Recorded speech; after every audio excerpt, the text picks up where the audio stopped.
Hello, welcome. It's Lotus, Art of Sacred Embodiment, and we are talking relationships today.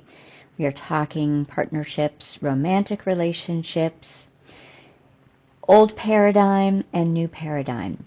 New paradigm takes us closer towards conscious relationship into sacred union, and then ultimately we move towards divine union. There are different ways that I like to talk about these relationships in particular within the new paradigm. They are higher love relationships, they are true love relationships, and they elevate us and mature us. So what I want to share about today is just something that I've recognized both within my life and my past, that of clients and that of just people around me and my family. And this is just sort of a norm for everybody, really. And it has to do with being able to live from an open heart, meaning live within that connectedness with your partner and the things that close our heart down. So there's a lot of things that are going to be both common and very unique to everybody. But one of the most common things that I believe really creates the separation and division between ourselves and the one that we love has everything to do with the overall paradigm of the realities in the earth that is collapsing. And it has to do with stress. It has to do with the programming and conditioning that we have that really centers around achieving and striving and going and doing.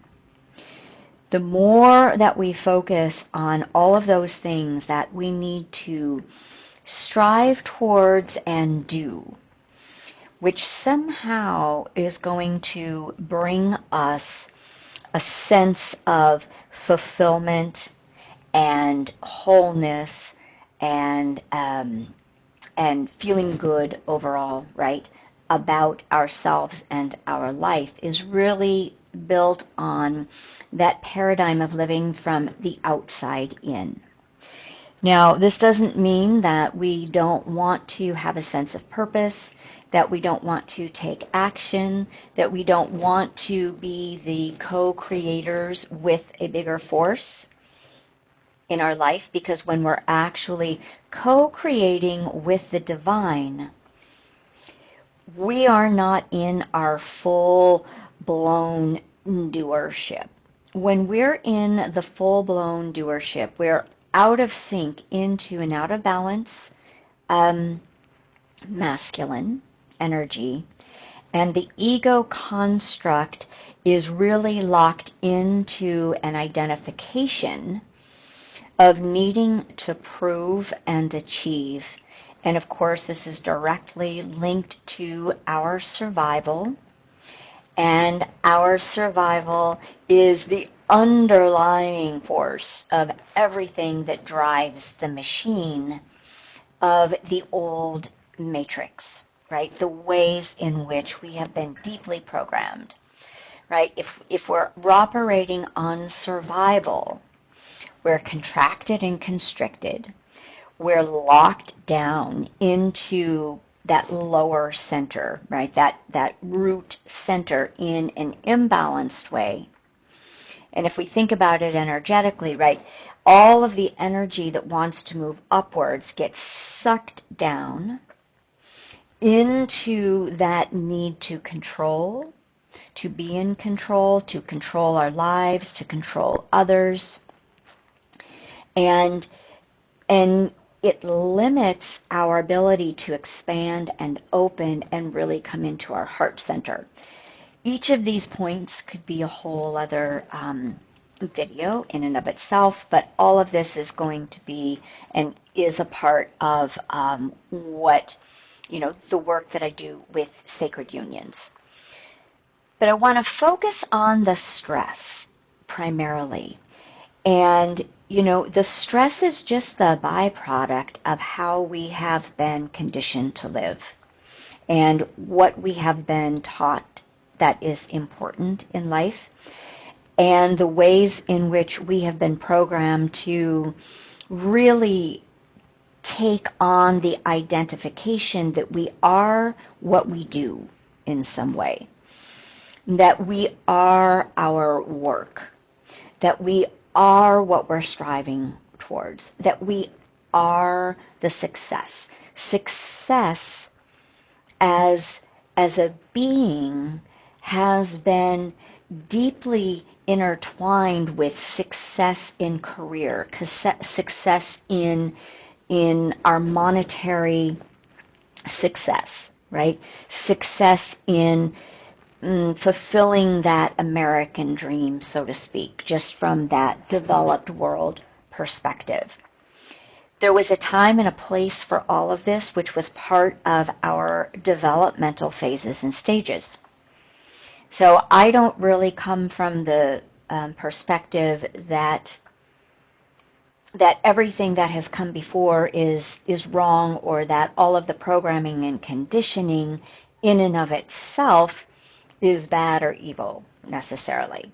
Some of it is, but how we have grown and the stages and phases of our own personal growth and evolution and maturation is part of whatever collective or culture we're a part of, right? So for the West, it's very much, and particularly in the United States, it's very much this striving and achieving, always needing to get there.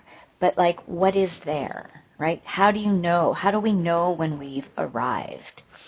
Is it how much money you have in the bank? Is it the kind of car you drive? Is it the house you live in? Is it, the respect that you get from that identity that you hold?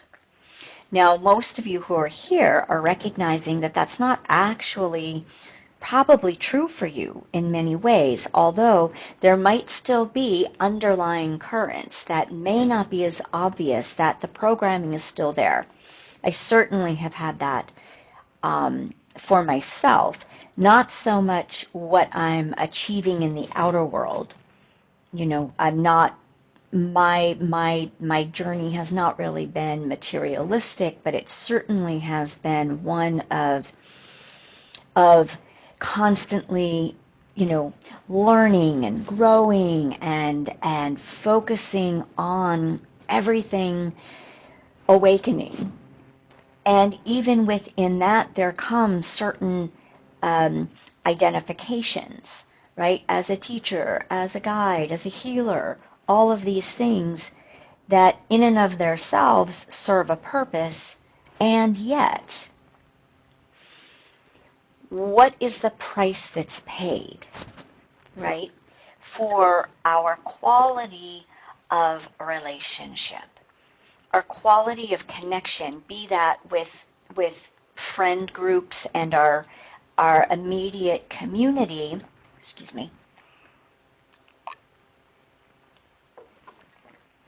or particularly in this case with our most intimate relationships. When we're, I use this example often. When you get a really good massage, right? When you go and you get a great massage and you get so relaxed and the tension in your body just melts away and everything softens. Your thoughts are no longer the driving force because now you've been put into the body, not necessarily the mind as much. That gets sort of subdued, it gets soothed, because the intensity of our mind our mind activity, the constriction and the constant thinking is stress, right? That is a part of the stress cycle. What happens in our nervous system after a massage, it begins to regulate. We get more grounded. We get more centered. We have a deeper innate sense of well-being, and when this happens, we're more open. And as per the example that I've given before, it's kind of like, you get back in the car after a good massage and you're driving. Somebody cuts you off. Now maybe, prior to the massage, you would have gotten, angry and reactive because your nervous system would have been heightened, and right. So maybe there would have been like this fiery element that would have yelled at the person from your car. Well, once you have the massage, you might notice, okay, I'm in no hurry anyway. And then you return to the people that you love, and you're slower, you're more open, there is more of a calm and a gentleness in the being. Now, what if that were actually how we were supposed to live all the time, for the most part? What if our doing became a flow from that inner calm? And we did just enough. And we understood, because we were in that deeper sense of well-being, that the well-being and the sense of completeness was inside of us, not from what we were needing to achieve outside of us.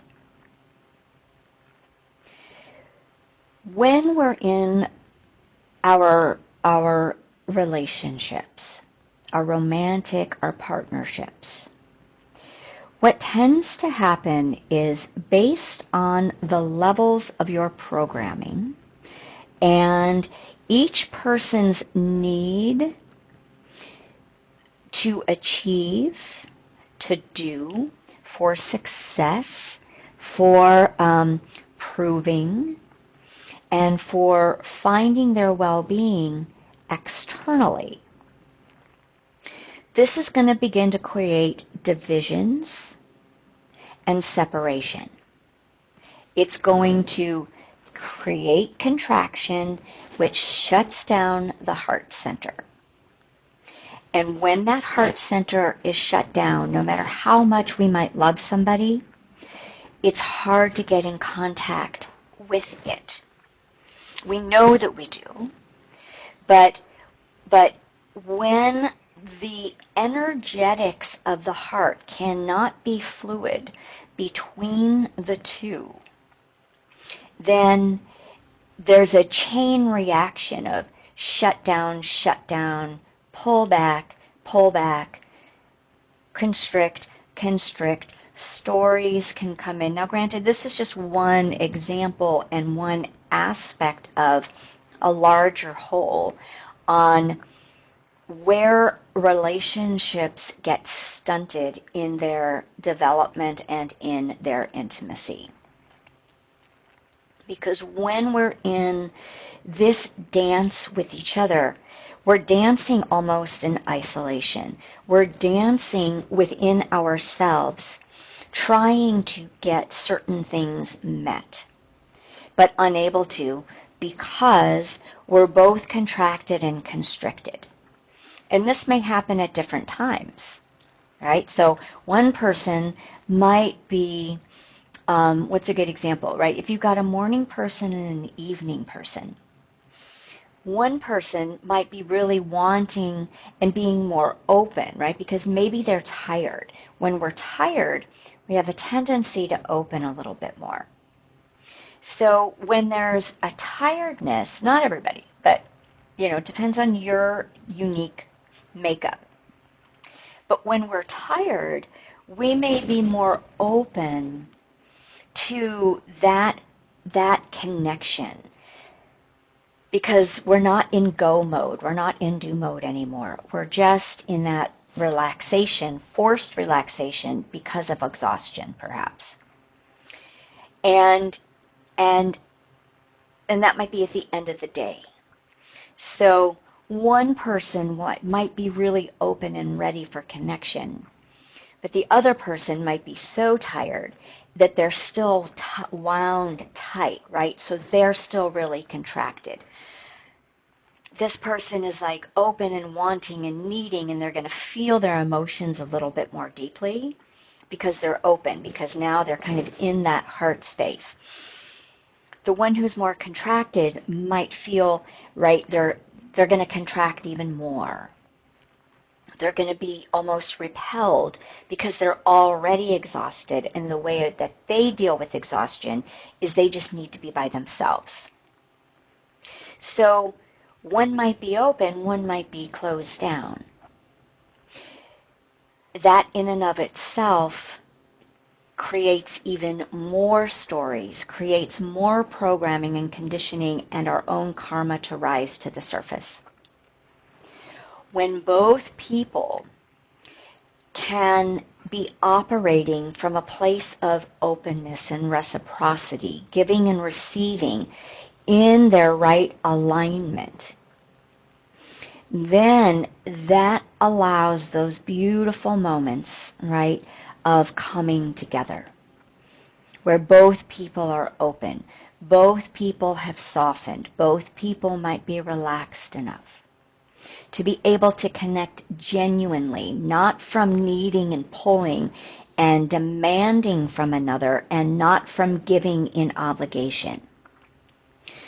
So stress, if we don't understand how to really dance within our own inner alchemy and regulate according to our unique,